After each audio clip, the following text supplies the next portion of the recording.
Jack Parsons had a sex magic partner in the OTO named Marjorie Cameron.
Founder of the American Church of Satan.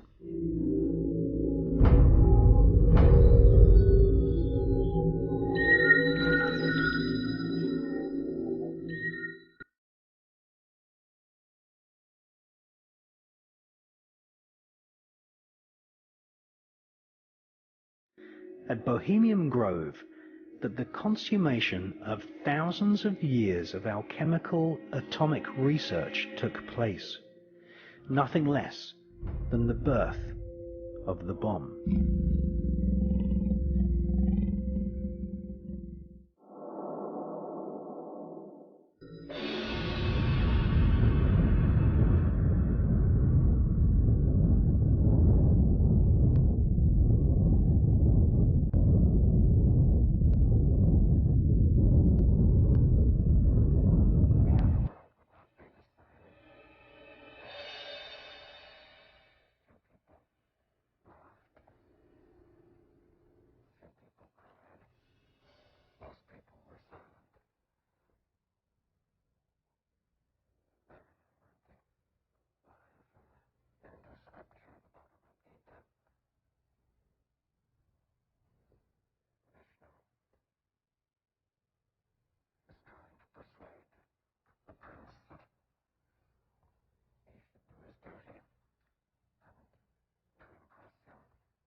The destroyer of worlds.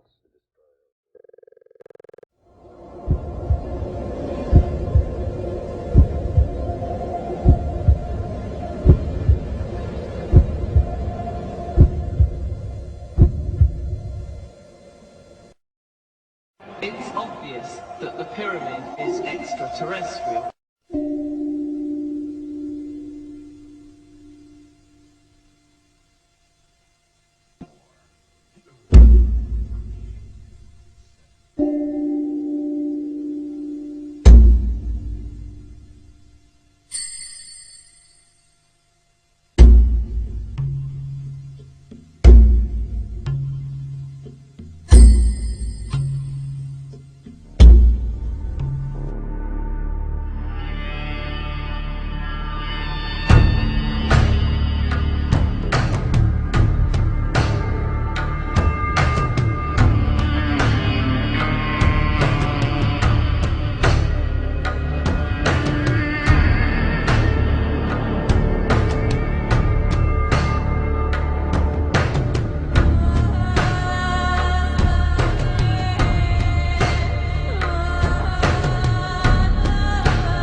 On a pour principe depuis ce matin avec tous nos invités de parler pour les 20 ans de France Info que l'on célèbre ici, des 20 prochaines années et avec vous, votre univers qui a toujours été futuriste, vous savez sûrement déjà comment vous pensez l'avenir dans 20 ans, comment vous le voyez?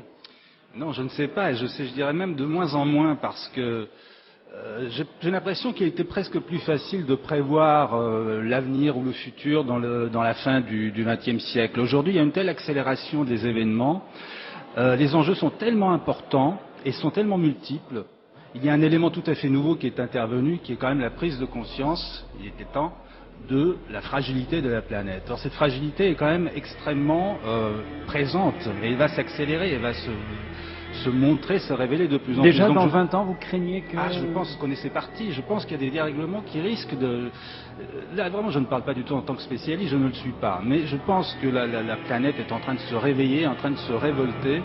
On lui a fait trop de mal. Donc ça, c'est un élément qui va compter énormément. La prise de conscience des politiques n'est pas une chose vaine. Hein. Je crois que c'est une réalité.